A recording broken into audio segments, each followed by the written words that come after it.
Mirasee.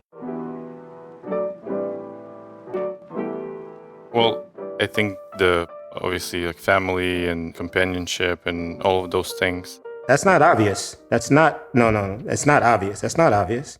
That doesn't just, oh, I'm successful, now I have family. No. Is that what you think? That is true. That is true.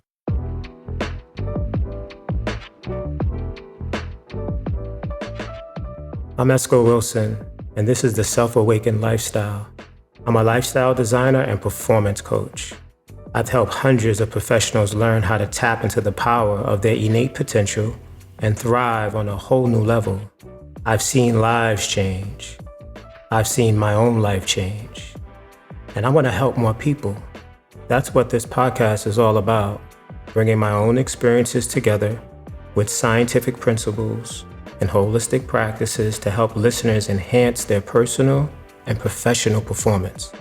In each episode, I guide my guests through a difficult issue or challenge. And through the mind-body-spirit connection, we will expand what's possible.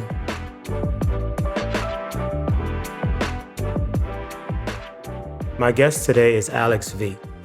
Aleks' experience during this session reminds me of a story from my past. So my story is not about the first time I sold drugs, but the first time I officially engaged in drug dealing behavior. Friends of mine who I grew up with in high school, my best friends, they had already been involved with drug dealing, and they were relatively successful for our little neighborhood, for where we were coming from. And somehow the idea came up that I would drive them to New York City and essentially be their chauffeur. I had an old beat up car, and for some reason they felt that it would make it seem like a bunch of young college kids just driving, and we wouldn't invoke suspicion from cops if we were to get pulled over or something like that. And it was uneventful externally. If you're watching the videotape, you just see me, my friend, and his brother, his older brother, drive to New York.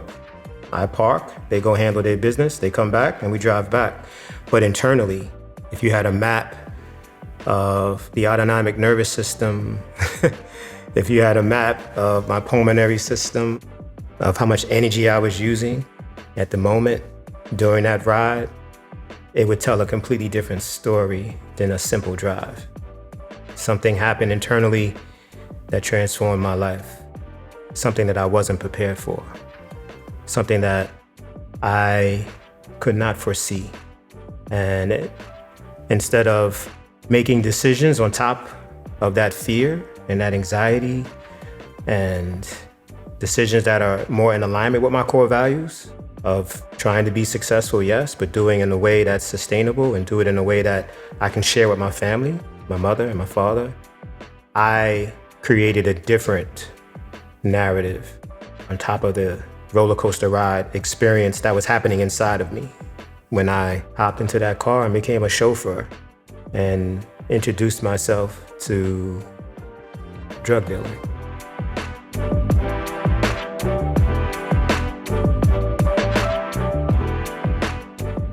I chose Aleks because he truly inspired me with his determination to work with me, to experience a little bit more of our initial interactions in a large group yoga class. In the middle of the session, he dislocates his shoulder, and he has techniques in that extreme moment on how to slide his shoulder back in. And I love that story because there is no extra narrative around it. It's my shoulder popped out of place. I don't want it to be popped out of place, and I know how to place it back in. Okay, Aleks, how you doing, my friend? Doing good. Good as always. The yoga session's been helping me pretty good. Yeah, we've been playing around with a little bit of yoga. You have an amazing voice, your accent. It's very, very soothing. Tell me a little bit about your background. So I'm from Estonia. I started my professional career as a talent scout because my dream of being a model wasn't really fulfilled since I was too short and not good looking enough for that. I basically got kicked out from school. I was more interested in being part of the fashion world and started scouting models on the streets, doing photography, opened up my photo studio. 5 years fast forward, I had one of the most successful agencies in my country. And I decided that after another breaking point in my life, after a breakup, that I need to step up my game and go to a different level. So after 5 years of running this agency, I sold it and I went to New York in hopes of chasing my dreams. So I came here, met two agencies, and then that's where I started basically scouting at the next levels of things, working with the biggest agency in the world, traveling to different countries like Brazil, China, Russia, in pursuit of the next top model. As of now, I decided to leave the fashion industry. I went into tech. So first we built AI solutions for the modeling agency. So we scanned social media and used artificial intelligence to analyze the geometry of the face to find model-looking people. After that, I decided that crypto is a much more interesting space to be in. Now I'm part of a charity project. It's called Baby Doge. We have donated over $750,000 to dog shelters, and we're basically building a community of people who love dogs and like to contribute to the shelters. Wow. All right. That's an amazing story. I'm very, very curious about the decision to switch from this big time job and say, I'm done with it. Tell me the moment where you knew, I'm done with this. I actually already knew before I joined Elite because it wasn't giving me the same fulfillment as it was giving me when I just started pursuing this whole dream of being in the fashion industry, being an agent. So the reason I decided to still pursue it was because I imagined it, like I'm big on visualizing what I want to have, what I dream about. So I still had to get this job and still had to fulfill my dream, even though I didn't want it anymore. But Tell me the dream. Well, the dream was me being from a very average middle income family from Estonia, and for Estonia, Average, hold on. Average, what's average? What does that mean? Well, it means like $1,000 a month income, which for Estonia is an average income. So it's like, say, my family wasn't. I didn't come from money, to say the least. So dreaming from going from a small country with 1 million people and a very common lifestyle to the lifestyle of working at the biggest agency in the world. Tell me common lifestyle. Common lifestyle is the lifestyle which means that having a job that is like a 9 to 5, earning living income, not building wealth, and not being able to do the things that you want to do whenever you want to do them. So we're basically giving a deeper awareness and understanding of your dream by understanding what was occurring before you had these opportunities in your mind, what was occurring in your culture, in your family. These are the things that help engineer who you are as a man now. So the internal narrative inside your mind, the triggers inside your body are in a lot of ways born from this average small country lifestyle, typical lifestyle existence. At least that's the narrative that you're creating for yourself. That's the book that you've written about your life. How fair is that? This sounds very correct. I think the fact that my family had, before the crisis, they had more ability to show me the world, so they allowed me to Crisis? travel. Hold on, crisis? Like the 2008. I see. Yes. Mm-hmm. They had more disposable money that they managed to show me the world. They managed to take me to like the French Alps to see what's it like to ski there, and they gave me the taste of life. And when that all went Just away, you? No siblings? I had my brother as well. Yeah. How old is your brother? He has a very different life. We don't really speak. Ooh. We are very different people. So you're in this household, Small country, average, lifestyle, income. You have a brother. How come both you are not average? What happened to you? I would say that my brother is still where he is. Like, he's still in Estonia. He's still doing the things he used to do. So he does live a lifestyle that I would not be willing to live and accept. So that would make me a miserable person if I would live like he does.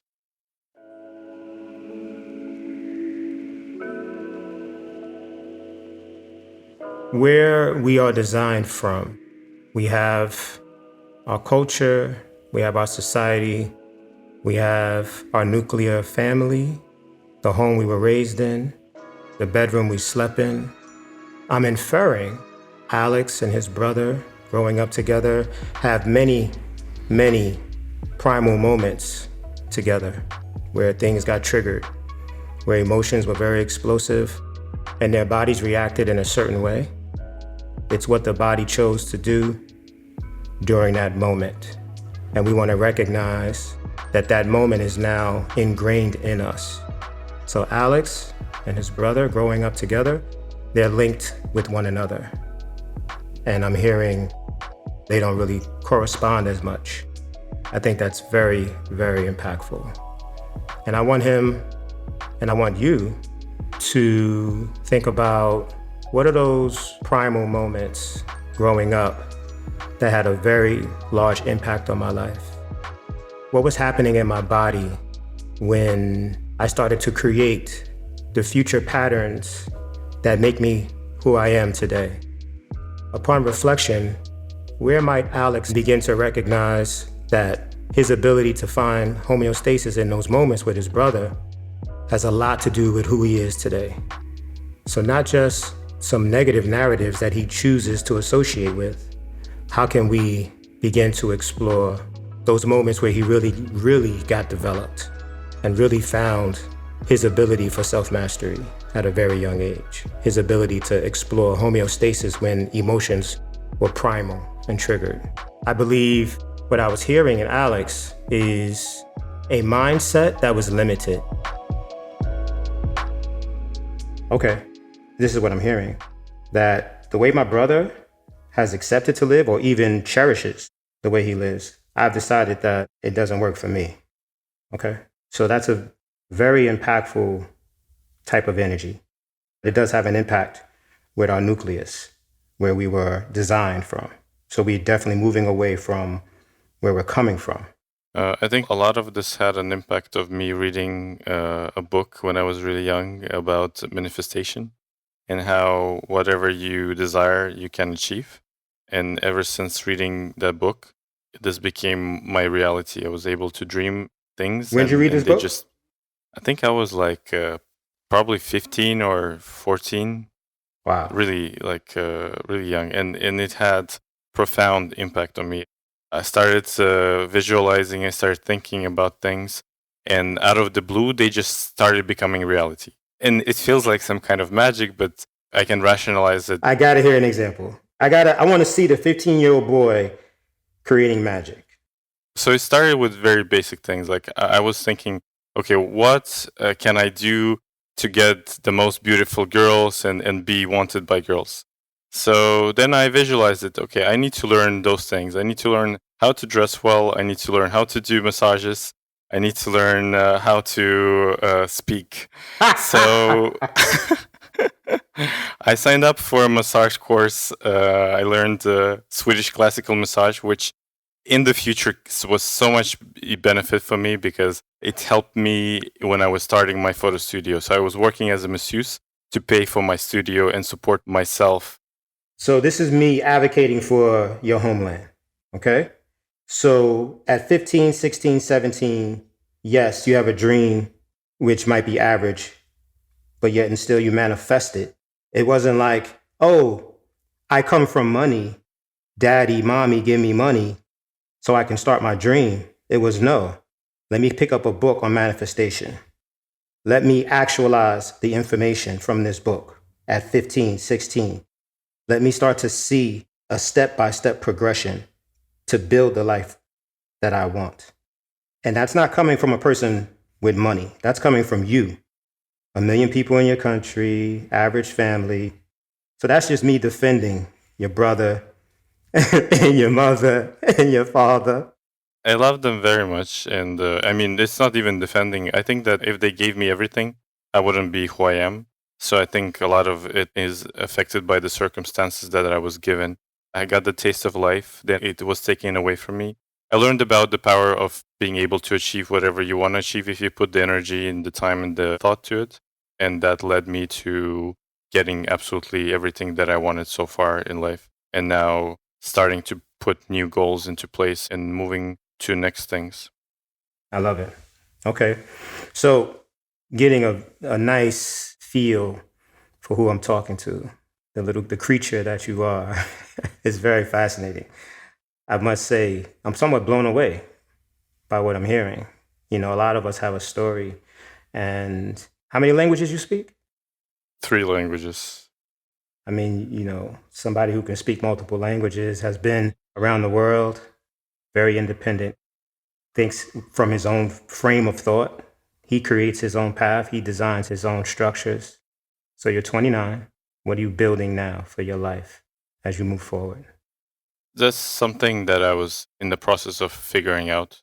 I feel like I almost reached some kind of a plateau because I've achieved absolutely everything that I wanted to achieve, that I visualized for myself. So now I need to figure out what is the next step in the bigger picture for me. Not what I'm going to do a year from now, but what I want to do 5 years from now, 10 years from now. Okay. You're 44 and you wake up in the morning. What are you waking up to? I'm waking up to the problems that I need to solve and the business goals I need to pursue. I'm a workaholic and I like to create. So I'm all about creation, about projects and interesting challenges. So that's all I wish for. That's all you wish for. Okay. So you wake up in the morning and you have the most successful business that you can imagine. That's all you want.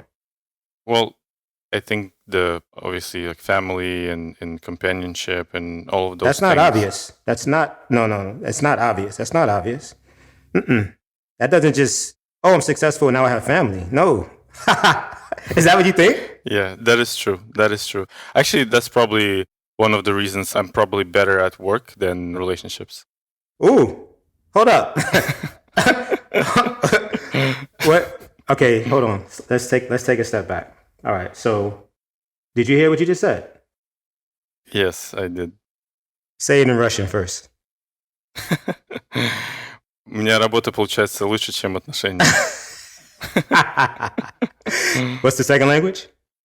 Estonian. Say it in Estonian. Mu töö tuleb mul paremini välja kui suhted.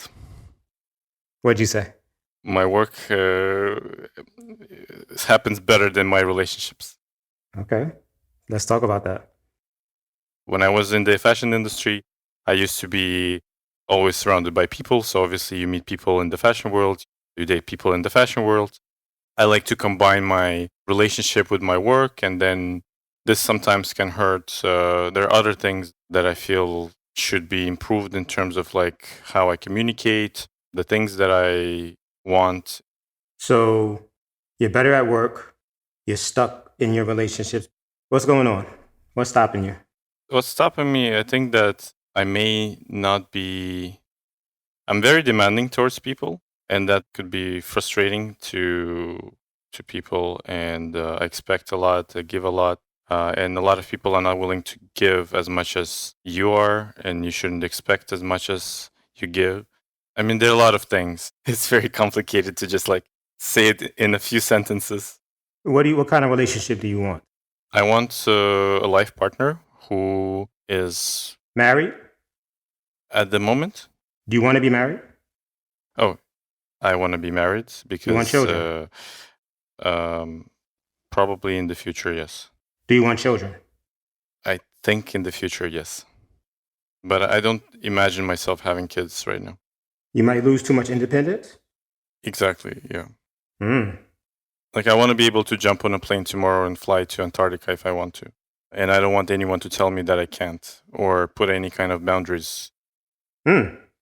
So you're saying there's a lot of other stuff on top of what you just said? that makes relationships hard for you? I have probably a difficult personality, there's a lot of things. Tell me about that. Difficult personality in terms of, so I could say that this dualistic being inside of me that can become very cold when things don't go as I expect it to go. So I become like a different person. I can be a very loving person and people love me. But then if people turn me off, then I can become really cold and really distant. So you choose that, or you're saying I have no control over that, or you choose to be very cold? I think I don't have control. I don't have... Stop right there. Stop right there. Take a few breaths. I can't let you move forward with that. Take a few breaths.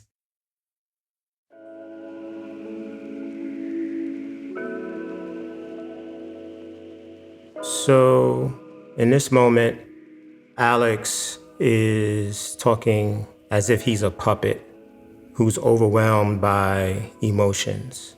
And in this situation, he's creating a story that essentially invalidates his experience.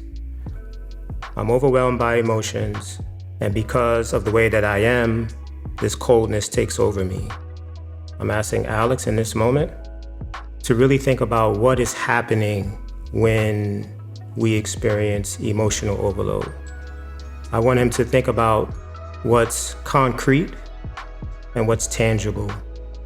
Really, what's happening instead of emotional overwhelm, it's my hands are cold. My heart is pounding. The reason why I want Aleks to stop his narrative, and the reason why I want us to take a step back and look at the stories that we tell ourselves, is because we have an opportunity for self-mastery. And self-mastery is taking responsibility for our mental models, taking responsibility for the stories that we tell ourselves, no matter the situation. So I had to stop him and let him hear himself create this story that's only going to keep him further away from the type of relationship that really starts to take hold when he shows up in his core values, in his ideal, principled way, when the emotions are very, very, very heavy and powerful. That's when the relationship he wants will begin to emerge. I will say that I choose not to be able to control it in the moment when it happens, because emotions take over, and those emotions, they trigger a specific response. What do you want to choose in that moment? So you met somebody. You feel connected to this person in your body. When you think about moving forward, it makes sense. It resonates. It actually elevates. It arouses you on an emotional level. When you think long term, you see it clearly. You believe it. You're like, this is it. And in a lightning strike moment, human beings are meeting each other in default, and they're arguing. What do you want to choose to do in that moment? Well, the right answer is to not... The right answer is what you want. What do you want to do? Well, what I want to do is... in that moment? In that scenario, what do you want to do? I want them to... You want them? Stop it. Stop. Hold on. Let me send you a meditation. You put a pin in that. Oh, man. Okay. That's the... Go ahead. You're making me... It's like hot in here, and I'm also like thinking about this, and like it's quite an intense thing to process. It's making me sweat. I want to find a resolution to the problem that is a win-win for both people involved in this conflict. But we know how conflicts go, and obviously, there's a lot. Stop it. You're in your mind. You're talking your way. You're intellectualizing. How fair is that?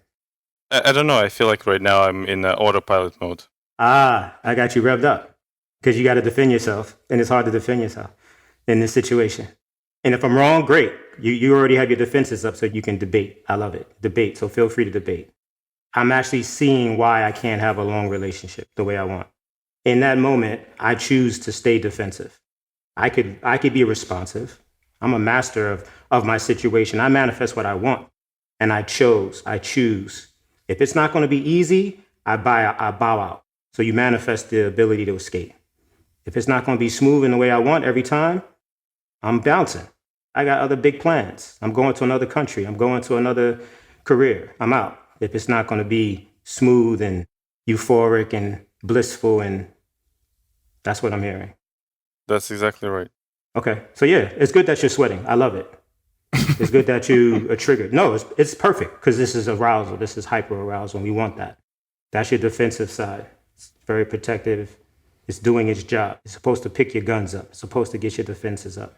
So you're ready. You're ready to either attack or you're ready to shut this thing down, symbolically speaking. And we can program right now. We can do some engineering right now.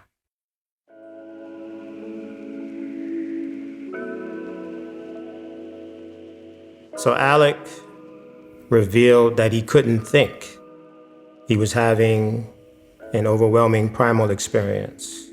Now for me, this is the absolute most fertile ground for nervous system regulation training. He gets a chance to observe himself.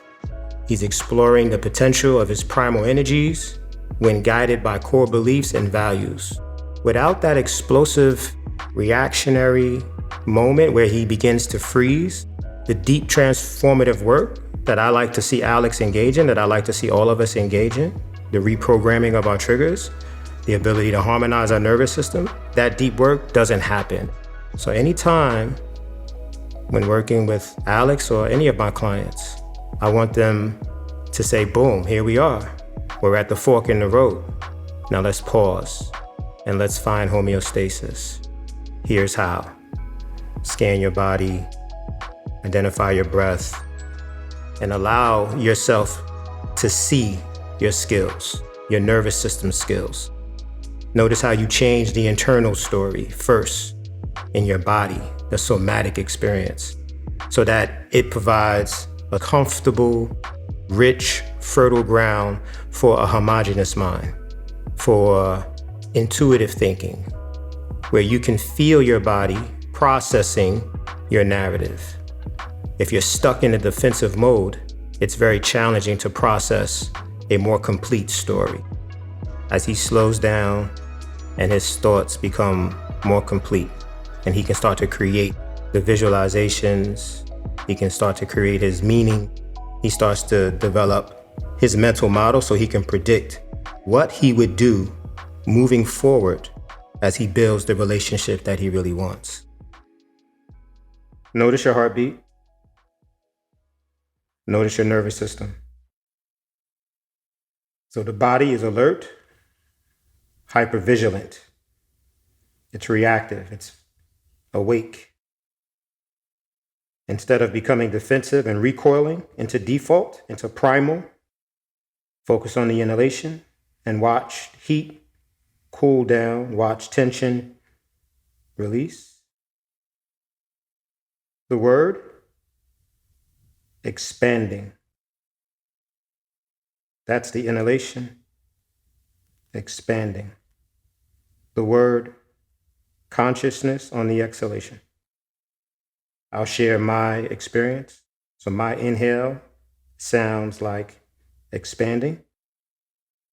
My exhale sounds like consciousness. Expanding, consciousness. Expanding, consciousness. Expanding, consciousness. On your next inhale, hold the breath in. Eyes open, very light. Every cell, like a balloon. Close your eyes. The breath through your skin, let it move through your skin. Imagine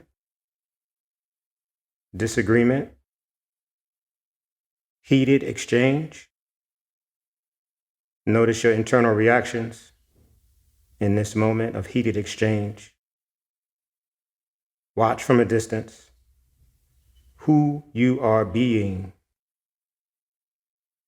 Feel the reactions internal to the body, in this moment. Feel the triggers in this moment of heated exchange. Feel the heat, feel the tension. Breathe into the heat, breathe into the tension.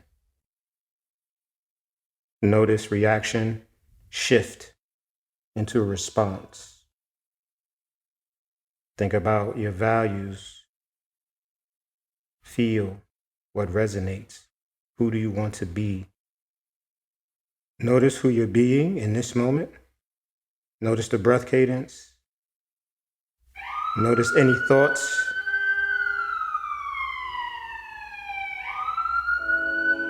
The beauty of the siren is he's watching himself recover into a beautiful sympathetic ease, and then there is extreme stimulus from his external world.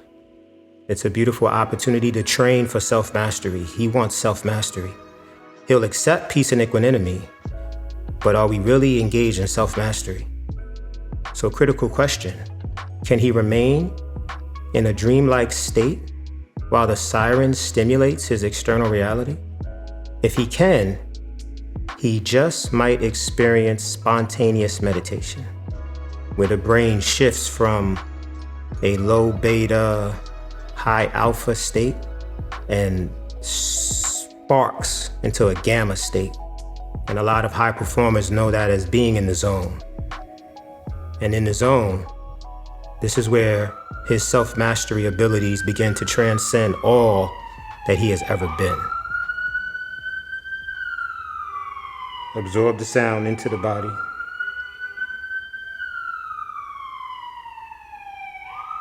Notice how it's not always easy.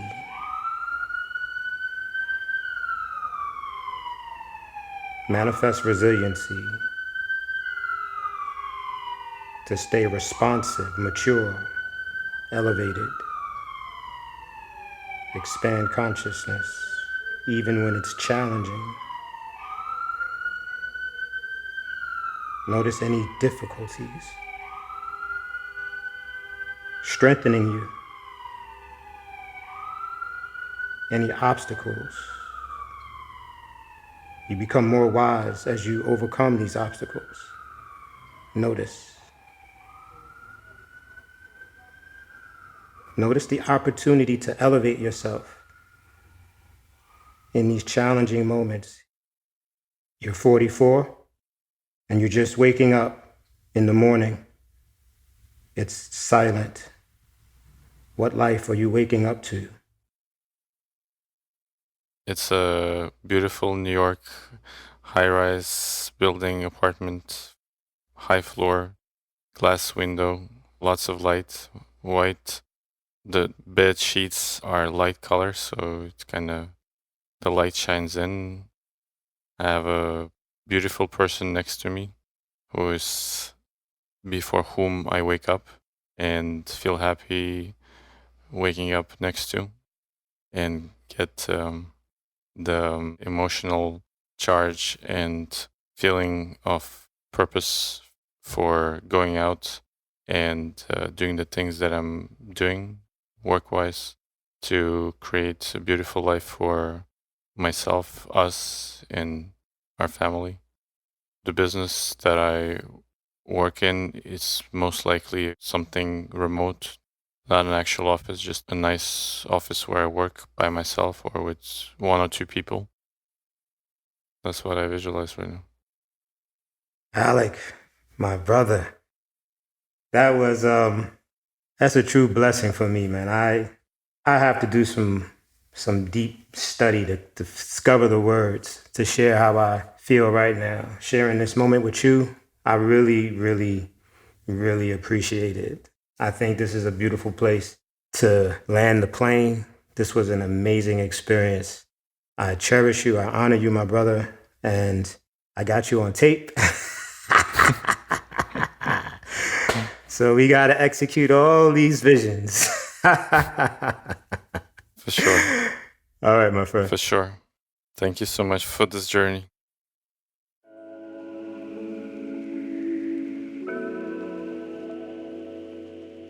So this entire episode, we've been talking about the fertile ground for nervous system regulation training. And lo and behold, the universe decides to give us the absolute perfect laboratory for self-regulation in our nervous system. He's starting to calm down. He's able to see himself. He becomes the observer of himself and his situation. And as the observer, he's no longer a puppet.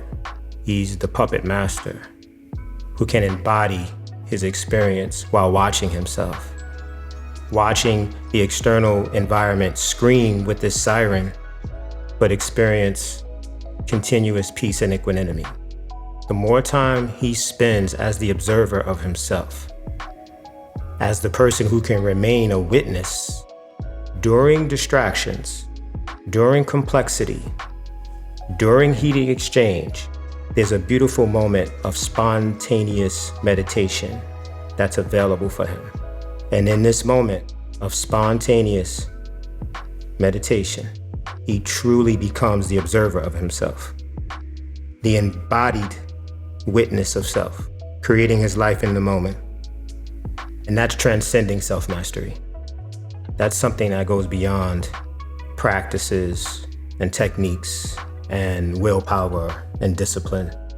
That's simply being the beautiful, amazing person that he is.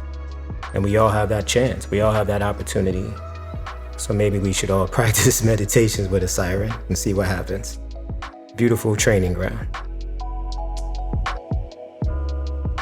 I am Esco Wilson, and you've been listening to The Self-Awakened Lifestyle. You can find out more about me at theselfawakenedlifestyle.com.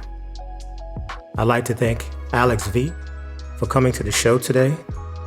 The Self-Awakened Lifestyle is part of the Mirasee FM podcast network, which also includes shows like Soul Savvy Business.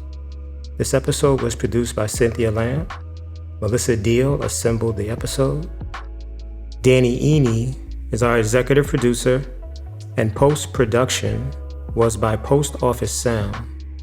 So you don't miss upcoming episodes, please follow us on Apple Podcasts, Spotify, or wherever you're listening right now. If you like the show, please leave us a 5-star review. It really does help us out. Thank you so much for listening, and we'll see you next time.